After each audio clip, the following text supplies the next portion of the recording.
इस कहानी की शुरुआत में ये दिखाते हैं कि नासा के कुछ एस्ट्रोनॉट्स जो कि मार्स पर यानी मंगल ग्रह पर हैं और अपने मिशन पर हैं। यह सब एस्ट्रोनॉट्स यहाँ मिट्टी के सैंपल ले रहे होते हैं। तभी उन्हें जानकारी मिलती है कि यहाँ पर एक बहुत बड़ा तूफान आने वाला है और उन सबको अपने मिशन को रद्द करके जितनी जल्दी हो सके अपने फ्लाइंग ऑब्जेक्ट के पास पहुंचना है।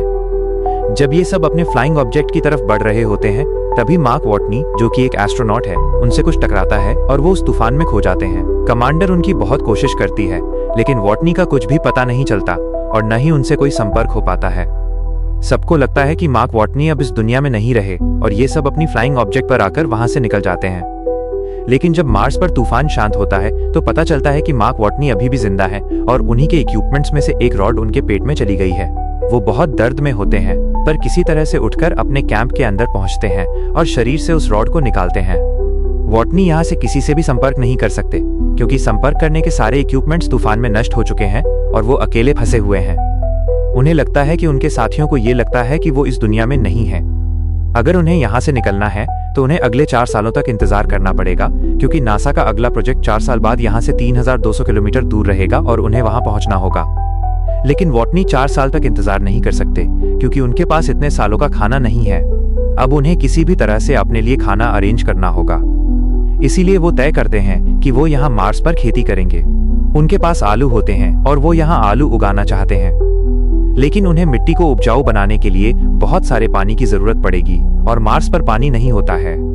वॉटनी एक बॉटनिस्ट है तो उन्हें पता है कि खेती करने के लिए किन किन चीजों की जरूरत होती है। वो बहुत सारी मिट्टी इकट्ठी करते हैं, उसमें आलू डालते हैं और उन्हें उगाते हैं। अब उन्हें पानी बनाना है। अच्छी खबर यह है कि वॉटनी को पता है कि पानी कैसे बनाया जाता है। हाइड्रोजन में ऑक्सीजन मिलाकर उसे जलाने से पानी बनता है। उनके पास सारे साधन होते हैं और वो ऐसा करते हैं। पहली बार जब वो हाइड्रोजन में ऑक्सीजन डालकर मिलाते हैं तो एक छोटा ब्लास्ट होता है क्योंकि वो उस ऑक्सीजन को कैलकुलेट नहीं करते जो उनकी सांसों से आ रहा होता है। लेकिन अगली बार वो हाइड्रोजन और ऑक्सीजन लेकर जलाने में कामयाब हो जाते हैं और अब वहां पानी बनना शुरू हो जाता है। कुछ दिनों के बाद वहां पहला पौधा अंकुरित होता है जिसे देखकर वॉटनी को बहुत खुशी होती है। वहीं दूसरी तरफ पृथ्वी पर अनाउंस कर दिया जाता है कि वॉटनी अब इस दुनिया में नहीं रहे। पर अगले दिन जब उनकी ऑपरेटर सैटेलाइट से मार्स की तस्वीरें देख रही होती है तो वो देखती हैं कि वहां पर जो उनके इक्विपमेंट थे वो एक जगह से दूसरी जगह पर शिफ्ट हो गए। दरअसल ये वो सोलर पैनल्स थे जो वॉटनी ने शिफ्ट किए थे। वो अपने सीनियर्स को बुलाती है और सब जान जाते हैं कि वॉटनी मार्स पर अभी भी जिंदा है। नासा के सीनियर्स कहते हैं कि हम जानते हैं कि वो जिंदा हैं, लेकिन जब तक हम वहां पहुंचेंगे वो भूख से मर जाएगा।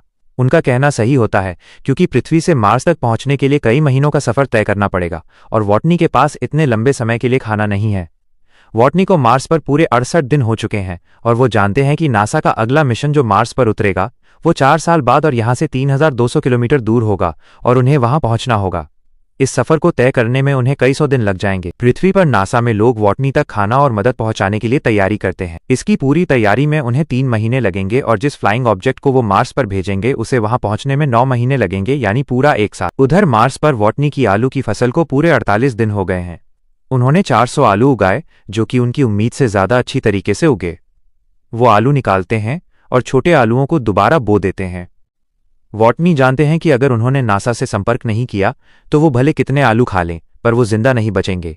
इसलिए वो वहां से एक ऐसी जगह जाते हैं जहां पर एक पाथफाइंडर होता है जो 1997 में खराब हो गया था और जिसका संपर्क पृथ्वी से टूट गया था। वॉटनी को वो मिल जाता है।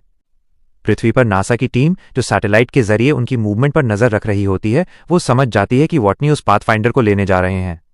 पाथफाइंडर सिर्फ मार्स से फोटो क्लिक करके भेज सकता है, इसीलिए वॉटनी उस कैमरे के आगे 3 बोर्ड लगाते हैं। बीच वाले बोर्ड पर लिखा होता है क्या आपको मेरे सिग्नल मिल रहे हैं और अगले बोर्ड पर लिखा होता है ऑल राइट, पहले मिलो। नासा नीचे से उस पाथफाइंडर के कैमरे को यस की तरफ मूव करते हैं और वॉटनी समझ जाते हैं कि वो उन्हें देख रहे हैं। इस बात से उन्हें बहुत खुशी होती है और इसके बाद वॉटनी उनसे बात करने के लिए कोड्स का इस्तेमाल करते हैं। अब ये आपस में मैसेजेस के थ्रू बात कर सकते हैं। नासा से उन्हें मैसेज भेजा जाता है कि तुम्हारे लिए खाना और जरूरी सामान भिजवा रहे हैं। वॉटनी को पता चलता है कि अभी तक नासा ने उनके क्रू को ये नहीं बताया कि वो जिंदा हैं। जिस क्रू के वो मेंबर थे वो अभी भी अंतरिक्ष में हैं और पृथ्वी की तरफ आ रहे हैं। अब नासा वॉटनी के क्रू को बता देती है कि वॉटनी जिंदा हैं।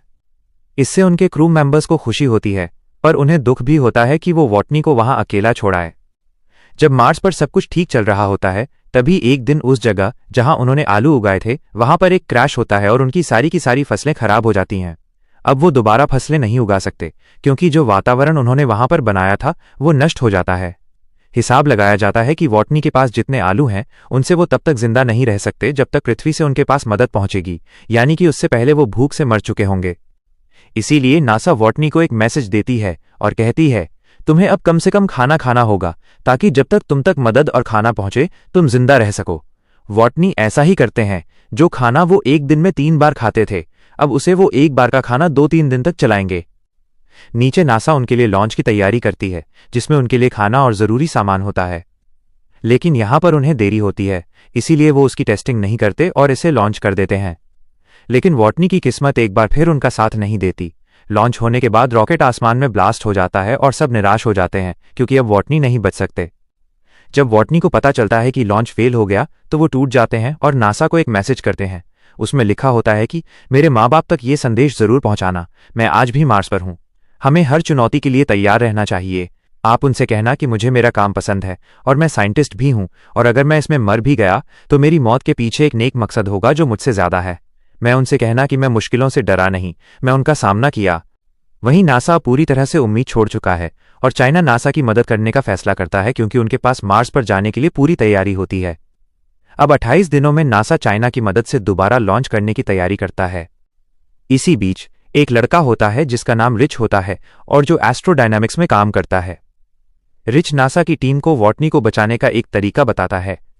वो कहता है कि जिस स्पेसशिप में बाकी का क्रू पृथ्वी पर वापस आ रहा है, अगर वो पृथ्वी पर वापस आकर पृथ्वी का चक्कर लगाए और जब वो पृथ्वी के ऑर्बिट के पास होगा, हम यहां से ऊपर स्पेसशिप पर सारा जरूरी सामान पहुंचा देंगे और स्लिंग शॉट के जरिए उस स्पेसशिप को, जिसमें आपके 5 एस्ट्रोनॉट वापस आ रहे हैं, उसे दोबारा मार्स की तरफ धकेलेंगे। स्लिंग शॉट ग्रेविटेशनल पुल को कहते हैं, जिससे किसी भी यान को ग्रेविटी की मदद से अंतरिक्ष में किसी दिशा में भी भेजा जाता है। रिच कहते हैं कि जब उनका यान मार्स के पास पहुंचेगा तो उन्हें वहां पर उतरना नहीं है, क्योंकि अगर वे उतरेंगे तो उनका ईंधन खत्म हो जाएगा और वे पृथ्वी पर वापस नहीं हो पाएंगे। वो बताते हैं कि उन्हें मार्स पर नहीं उतरना, बल्कि वॉटनी एमवी यानी एक फ्लाइंग ऑब्जेक्ट जो पहले से मार्स पर है, उससे वॉटनी को मार्स की ऑर्बिट से बाहर आना होगा, और जब वो ऊपर आएगा तो उसे बाकी के क्रू मेंबर्स पकड़ लेंगे। ये सब इतना आसान नहीं होता। इसमें सिर्फ वॉटनी की जान बचाने के लिए नासा वाले 5 एस्ट्रोनॉट की जान खतरे में नहीं डाल सकते। नासा ये तय करती है कि वो ऐसा नहीं करेंगे, क्योंकि वो सिर्फ वॉटनी की जान बचाने के लिए, जिसकी जान बचने की उम्मीद पहले से बहुत कम है, अपने 5 एस्ट्रोनॉट्स की जान खतरे में नहीं डाल सकते। वहीं मार्स पर वॉटनी अब उस काम को पूरा करने लग जाते हैं जिसके लिए वो यहां आए थे और जो तूफान की वजह से अधूरा रह गया था। वहीं दूसरी तरफ रिच, वो लड़का जिसने नासा को वॉटनी को वापस लाने का प्लान बताया था, वो किसी तरह से वॉटनी तक पहुंचने का पूरा प्लान इन 5 एस्ट्रोनॉट तक पहुंचा देता है, और ये पांचों नासा की परमिशन के बिना ही वॉटनी को वापस लाने का ऑपरेशन शुरू करते हैं। जब नासा देखती है कि उनके फ्लाइंग ऑब्जेक्ट की दिशा बदल रही है, तो समझ जाते हैं कि पांचों एस्ट्रोनॉट अब वॉटनी को लेने वापस आ रहे हैं, और नासा उन तक उनका सारा जरूरत का सामान पहुंचा देती है। इसमें चाइना उनका साथ देता है। वहीं मार्स पर वॉटनी उस फ्लाइंग ऑब्जेक्ट तक पहुंचने के लिए निकल पड़ते हैं, जिस पर बैठकर वो मार्स के ऑर्बिट से निकलकर उस यान तक पहुंच जाएंगे जिसका नाम हेमीज है, जिसमें वॉटनी के 5 एस्ट्रोनॉट दोस्त उन्हें लेने आ रहे हैं। वॉटनी 68 दिन के लंबे सफर के बाद उस जगह तक पहुंच जाते हैं जहां से मार्स से निकल सकते हैं। यह इतना आसान नहीं है, क्योंकि इस फ्लाइंग ऑब्जेक्ट में वजन बहुत ज्यादा होता है, इसीलिए वॉटनी को उसके लगभग सारे पार्ट्स निकालने पड़ते हैं, क्योंकि अगर वजन कम नहीं हुआ तो वॉटनी अंतरिक्ष तक पहुंच ही नहीं पाएंगे।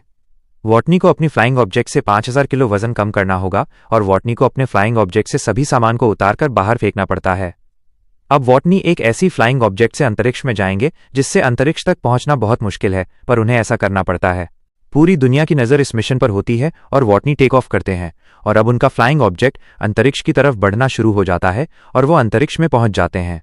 उनके साथी रेडियो के जरिए उनसे बात करने की कोशिश करते हैं, पर वो दबाव की वजह से बेहोश हो गए होते हैं, इसीलिए बात नहीं हो पाती। पर कुछ देर बाद उन्हें होश आ जाता है और सब बहुत खुश हो जाते हैं।